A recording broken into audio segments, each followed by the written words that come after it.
हमारा अगला प्रश्न है, निम्नलिखित में से जांचिए कि gx px का एक गुणनखंड है। हमें gx बराबर दिया है x ऋण 2 और बहुपद px बराबर x की घात 4 ऋण x की घात 3 ऋण x की घात 2 ऋण x ऋण 2।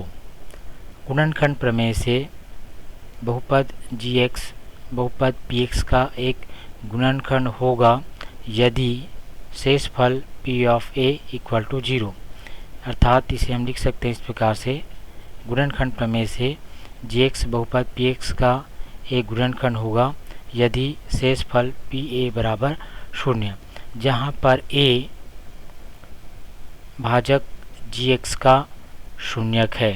शून्यक से तात्पर्य है यहाँ पर यदि x के स्थान पर हम a रख दें तो यह पद 0 के बराबर हो जाएगा। अर्थात यहाँ पर x के स्थान पर a रखें तो a ऋण 2 बराबर 0 या a बराबर 2। तो यहाँ पर a का मान प्राप्त हो गया है।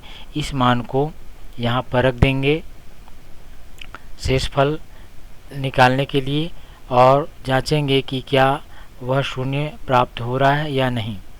तो देखते हैं अगले पद में इस प्रकार से, चूँकि px को इस प्रकार से परिभाषित किया है तो यहाँ पर x के स्थान पर हम जहाँ जहाँ x दिख रहा है वहाँ पर हम x के स्थान पर 2 रख देंगे। तो हमें अगला पद ये प्राप्त हुआ है 2 की घात 4 ऋण 2 की घात 3 ऋण 2 की घात 2 ऋण 2 ऋण 2।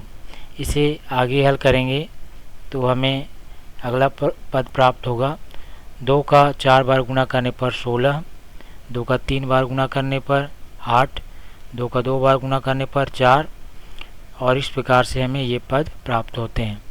ऋणात्मक संख्याओं को एक साथ जोड़ करके 16 में से घटा देंगे तो घटाने पर हमें प्राप्त होगा 16 ऋण 16 बराबर 0।